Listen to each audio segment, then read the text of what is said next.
Ethan's life collapsed in a single afternoon when he lost his job, and his girlfriend Chloe immediately labeled him an unemployed loser. 5 years of relationship loyalty vanished in that moment, replaced by cold judgment and a brutal breakup text. But what happened next wasn't a breakdown. It was a complete reversal of his entire life in just 6 weeks. From being discarded and disrespected to pulling up in a luxury SUV paid for in cash, Ethan's transformation is something no one saw coming.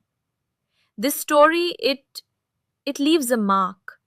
Not a scar, perhaps, but a deep, indelible impression, like a fossil of human impulse captured in amber. The initial shock, the sheer audacity of it, still reverberates when I think back to how this particular narrative unfurled. 6 weeks. That's all it took for the entire gravitational field around Ethan to reverse, to invert completely. 6 weeks. From being labeled an unemployed loser to rolling up to a familiar cafe in an SUV bought with cold, hard cash. I remember reading that detail, the cash part, and feeling a jolt, a visceral punch to the gut that wasn't even mine to take. It was a mic drop, a silent, roaring declaration that reverberated far beyond the small world of two people. We're going to rewind though, all the way back to the quiet, mundane Tuesday morning when Ethan's world, as he knew it, began to crack. Wait, I'm getting ahead of myself.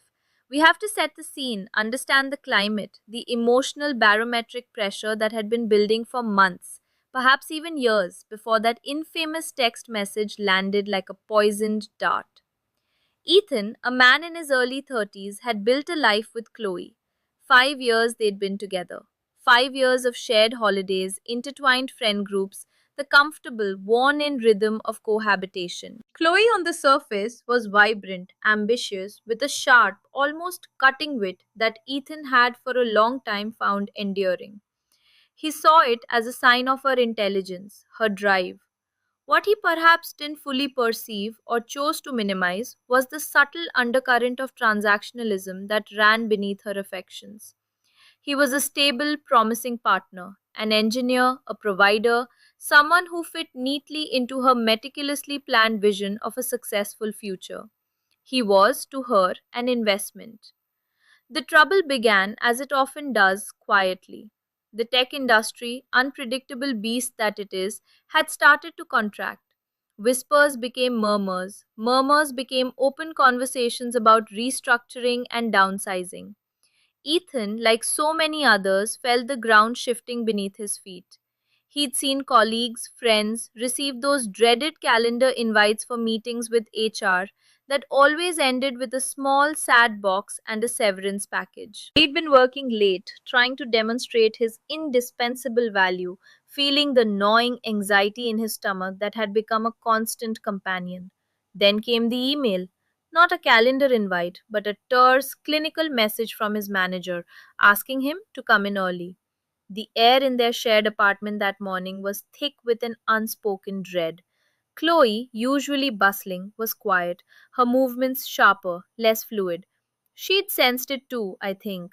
She had an uncanny ability to sniff out potential financial instability, like a shark smelling blood in the water, even before the first drop was spilled. She'd always prided herself on being practical, realistic, but her definition of those terms, we would soon discover, was ruthlessly self serving. When Ethan walked through the door later that afternoon, the news heavy on his shoulders, the silence in the apartment was deafening.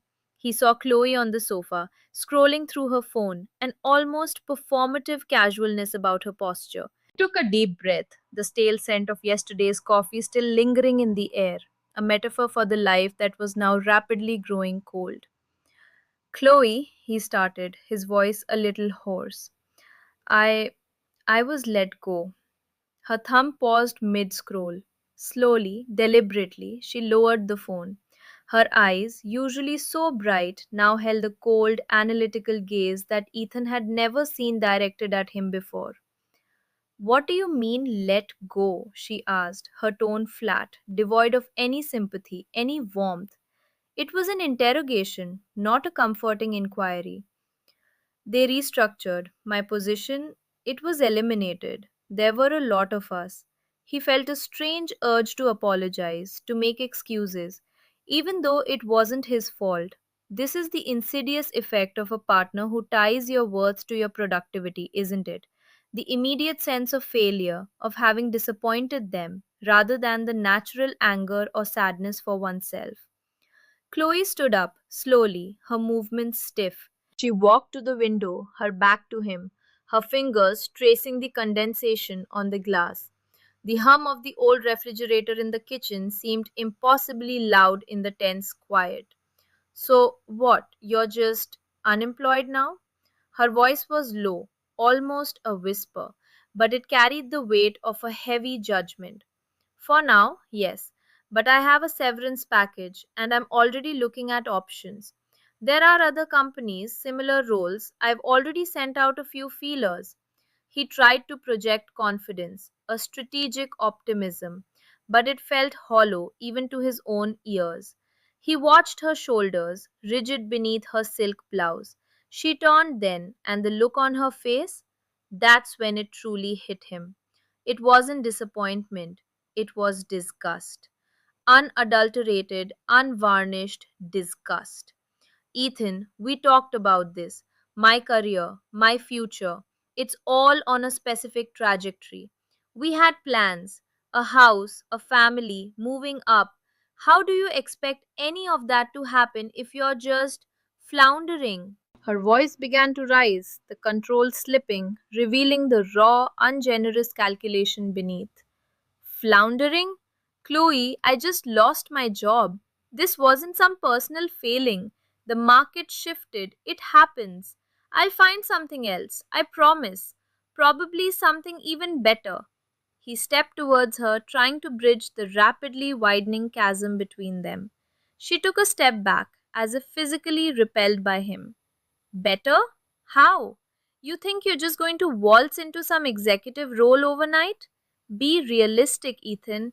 This is a massive setback. A massive setback. And honestly, I can't afford it right now.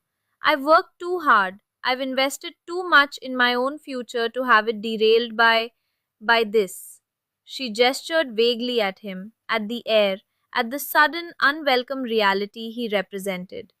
Derail? Chloe, I'm not asking you to support me indefinitely.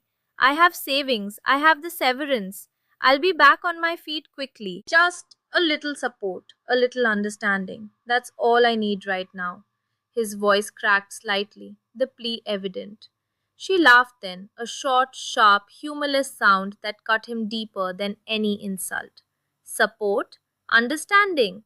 Ethan, my support is expecting you to be a competent, financially stable partner. That's the deal. That's always been the deal.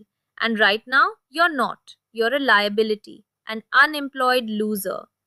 The words, delivered with a chilling precision, hung in the air, poisoning it. He stared at her, the blood draining from his face. The casual cruelty of it, the complete absence of empathy. This wasn't the woman he thought he knew. This was a stranger, a cold, calculating machine. He felt a primal urge to defend himself, to lash out, but the words caught in his throat. What was there to say? She had shown him, in stark, undeniable clarity, exactly what he was worth to her. Nothing if he wasn't financially productive. Is that truly what you think of me? He managed to whisper, his voice barely audible. It's not what I think, Ethan. It's what you are right now. And I can't gamble my future on that. I just can't. My parents, my friends, they all look at us, at me, and they see potential. I can't have that potential tarnished by someone who can't even hold down a job. Her eyes scanned his face, not for pain, but for a reaction that validated her decision. This was textbook emotional disengagement, a complete dehumanization of the partner when they no longer serve a function. She was removing her emotional investment as rapidly as possible, cutting her losses. And that's when his phone buzzed. A text message. It wasn't the full conversation we heard in the title, but the distilled essence of it. sent minutes later, perhaps as a final definitive statement to avoid further messy discussion in person. He pulled out his phone, his hand trembling slightly. It was from Chloe. It was, "I can't gamble my future on an unemployed loser." He read it, reread it. The words seared themselves into his brain. He looked up, meeting her cold gaze. She was still standing there, arms crossed, waiting for his capitulation. He opened his mouth, then closed it. All the fight, all the desire to explain, to plead, to salvage anything simply evaporated. There was nothing left, only a profound, aching emptiness. He typed one word and sent it. Okay. That was the moment, the seismic shift, the point of no return. What Chloe saw as Ethan's quiet resignation, I see as a profound psychological pivot. It wasn't defeat, it was the quiet, terrifying birth of a new resolve. That single word, okay, wasn't an acceptance of her verdict. It was an acceptance of reality, her reality, and the clarity it brought to his. It was the severing of the emotional cords that had bound him to her manipulative narrative. He disengaged, not from life, but from the dynamic she imposed. This is where you see the seeds of reactive behavior, not in the sense of lashing out, but in the sense of a profound internal reorientation away from the source of the trauma. He didn't argue, he didn't beg, he simply acknowledged her truth, and in doing so, freed himself to forge his own. The silence that followed was heavy, pregnant with the death of one future and the terrifying, exhilarating birth of another. Now, for the forensic deep dive.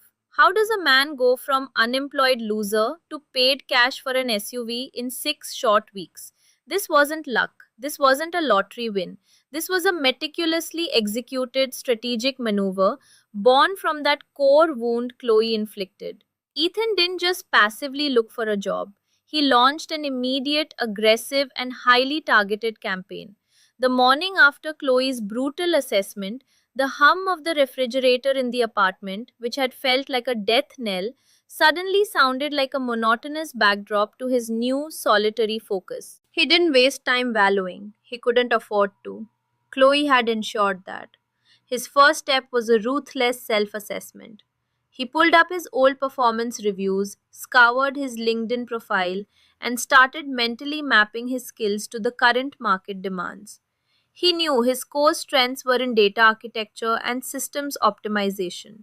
He also knew the local market for these skills was becoming saturated. This is where his forensic narrative architect brain kicked in, ironically.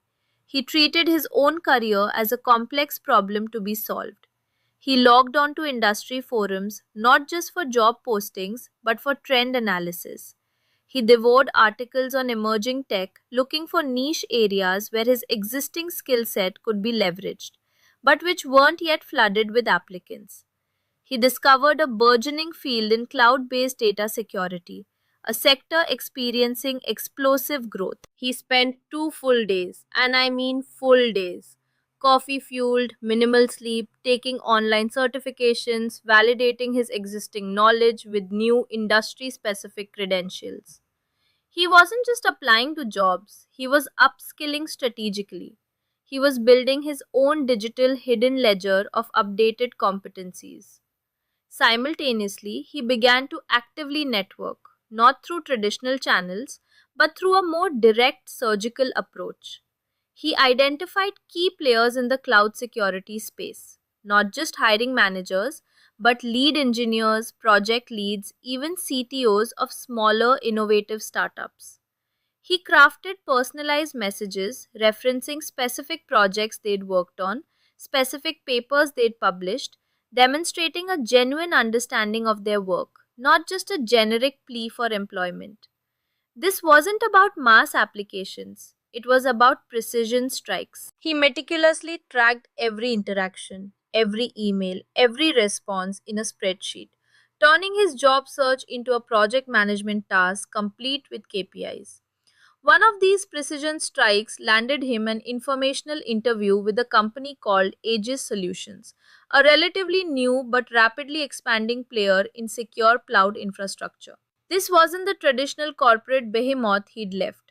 This was a lean, agile startup, and they were looking for someone who could not just execute but innovate.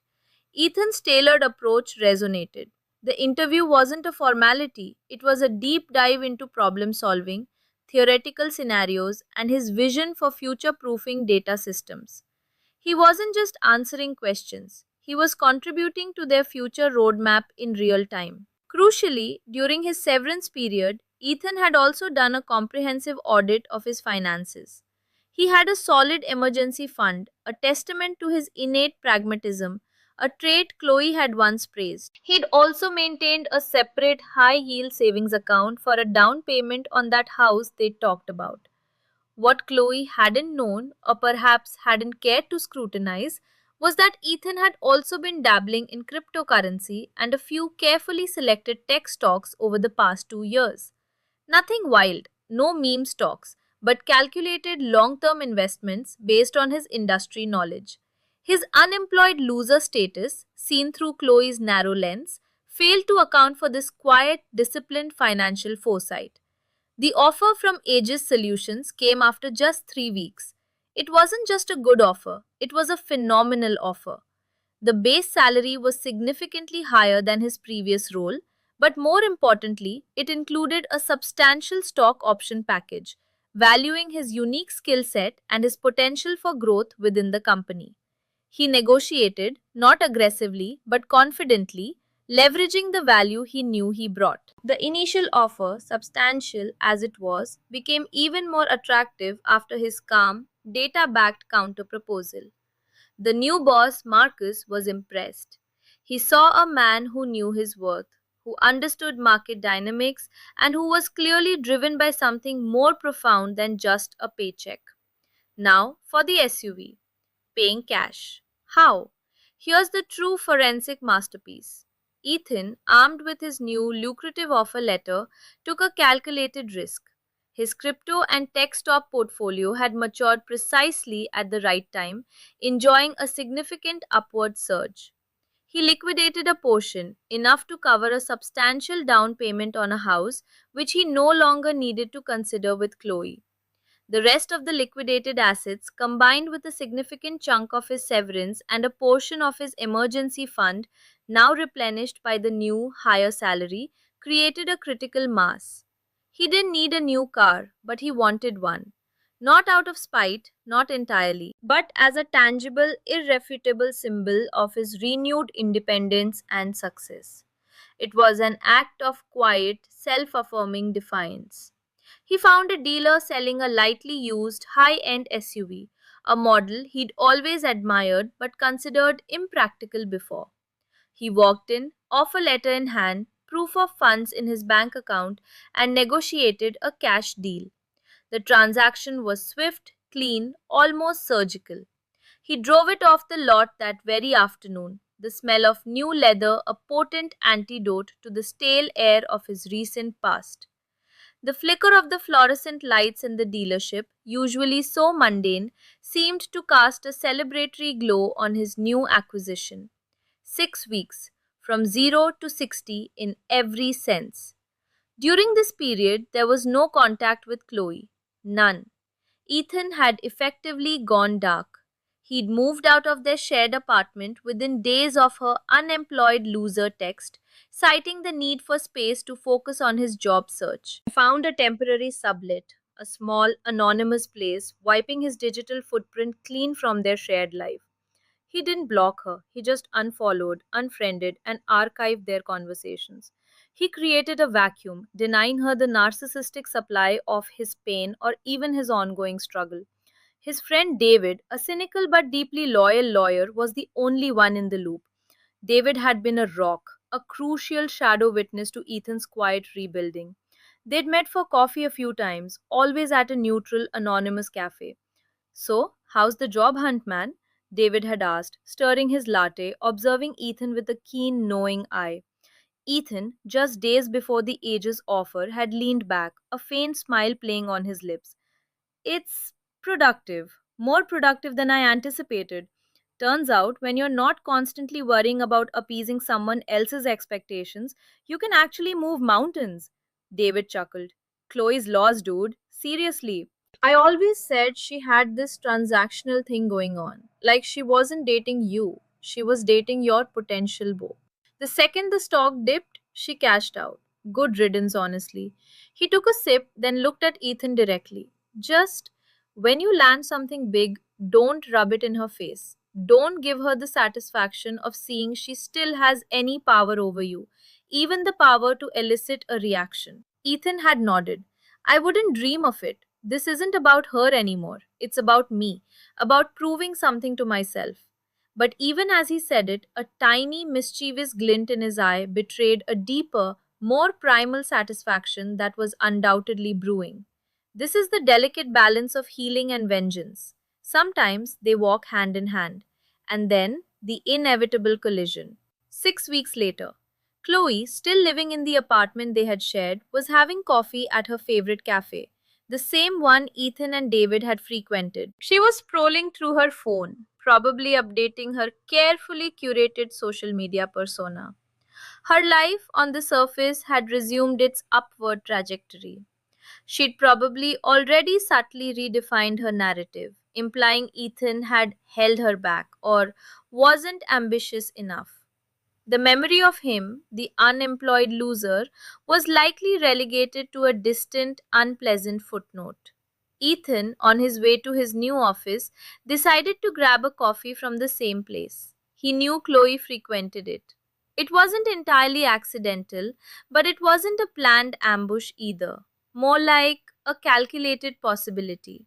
He pulled up to the curb, parking the gleaming dark grey SUV with the powerful engine in a spot directly visible from the outdoor seating area. The vehicle, solid and expensive, seemed to hum with silent power. He turned off the engine, the sudden quiet emphasizing the low thrum of the city around him. He took a moment, just a beat, to appreciate the new car smell, the solid weight of the steering wheel beneath his hands. He stepped out, casual, confident, wearing a sharp, well tailored suit that whispered success rather than shouting it. As he walked towards the cafe door, he saw her, Chloe. Her head snapped up almost involuntarily, her eyes widening. The phone slipped from her grasp, clattering silently on the small table. Her jaw dropped. Their eyes met. The world for a split second went silent. The clatter of coffee cups, the murmur of conversations, the distant city traffic. It all faded into an indistinct hum. All that remained was the raw, unadulterated shock on Chloe's face, a mirror to the quiet, almost serene triumph on Ethan's. It wasn't a smirk, it wasn't a theatrical gesture. It was a calm, steady gaze that said, without a single word, "You were wrong." He continued walking, not breaking stride, not lingering. He ordered his coffee, a simple black Americano, and waited. He didn't look back at her. He didn't need to. He could feel her gaze, a burning ember on his back, a sudden, desperate attempt to re-evaluate, to rewrite the narrative she had so carelessly shredded. As he collected his coffee, he walked past her table again. This time he allowed his gaze to briefly flick to hers. Her face was a mask of confusion, regret, and a dawning terrible understanding. The disgust was gone, replaced by something far more potent: envy. And perhaps a touch of panic, the realization of what she had so callously discarded. "Ethan?" she whispered, her voice barely audible, a pathetic little chirp compared to the sharp pronouncements of 6 weeks prior. He paused, but didn't turn fully. He looked at her over his shoulder, one eyebrow slightly raised, a hint of genuine curiosity, as if she were a ghost from a very distant past. "Chloe," he acknowledged, his voice even, devoid of emotion, a cool breeze passing over a barren landscape. I I didn't know," she stammered, scrambling for words. "I mean, what is that car? And your suit? You look different." He took a slow sip of his coffee, letting the silence stretch, letting her words hang in the air, hollow and insufficient. Things change, Chloe, he said, his gaze unwavering. People change. But you were unemployed. You said. Her voice trailed off, stumbling over the inconvenient truth of her own words. The unemployed loser was now a different man, an objectively successful man in front of her. The cognitive dissonance was palpable. I found a new opportunity, he stated simply, offering no details, no explanations, no opportunity for her to re engage, to try and reclaim him or his success. A good one. Her eyes darted from his face to the SUV, then back. A desperate calculation was clearly happening in her mind. How could she spin this? How could she reinsert herself into this suddenly advantageous narrative? That's amazing, Ethan. I mean, I always knew you had it in you. I always said you were smart. I was worried, for us. The shift from I can't gamble my future to worried for us was a masterful, if transparent, attempt at psychological maneuvering. This is the re engagement strategy of a narcissistic personality, attempting to re establish proximity to a source of suddenly abundant supply. He offered a small, almost imperceptible smile, not of warmth but of detached amusement. Right, well, no need to worry anymore. He paused, then added, Enjoy your coffee, Chloe. And with that, he turned and walked to his SUV, leaving her sitting there, surrounded by the hum of the cafe, the clatter of cups, the world that had, for a moment, revolved around her judgment, now spinning rapidly away from her. He got into the driver's seat, the solid thunk of the door closing a definitive punctuation mark on their interaction and on their past. He started the engine, a low, powerful growl, and drove away. He didn't look in the rearview mirror. The speed at which this whole narrative unfolded is what truly captures my attention. 6 weeks. It speaks to Ethan's incredible resilience, yes, but also to the sheer, unvarnished power of a clear catalyst. Chloe's brutal text wasn't a setback, it was a detonation. It incinerated the old expectations, the old sense of obligation, the old comfortable lies. It was a surgical strike that inadvertently cut him free. The betrayal was so absolute, so devoid of human kindness, that it stripped away any remaining illusion he might have had about their relationship, about her. There was no sunk cost fallacy for him to cling to anymore, because she had explicitly told him he was a worthless investment. And in that moment of absolute clarity, the path forward became terrifyingly, exhilaratingly clear. His okay wasn't passive. It was the moment he went dark, not out of despair, but out of strategic retreat. He denied her the pleasure of his struggle, the drama of his begging. He refused to provide her with any further narcissistic supply. Instead, he channeled every ounce of his energy, every shred of his intellect into a singular, laser focused mission, rebuilding himself, not for her approval, but for his own vindication.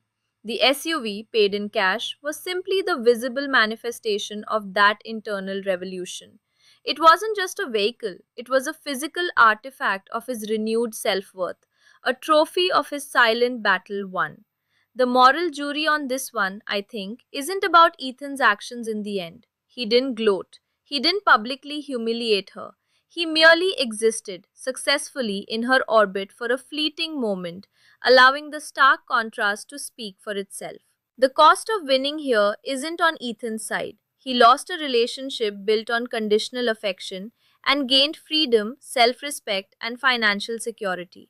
The cost was, ironically, all Chloe's. She gambled and she lost.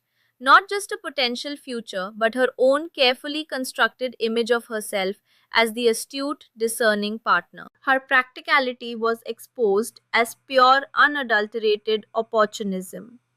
The real question I am left with as I dissect this is not whether Ethan's silent triumph was justified. It undeniably was. The question is, could Chloe ever truly understand the depth of her error, or would she merely regret the loss of a valuable asset, forever blind to the human being she so carelessly discarded? If this story hit you even a little, don't scroll away. Hit that like button right now because it helps push more intense stories like this to you. Subscribe to the channel so you don't miss the next real life turnaround that feels straight out of a movie. Drop a comment and tell me what you think. Was this pure justice, karma, or something more calculated? And share this with someone who needs a reminder that being counted out can sometimes be the beginning of coming back stronger than ever.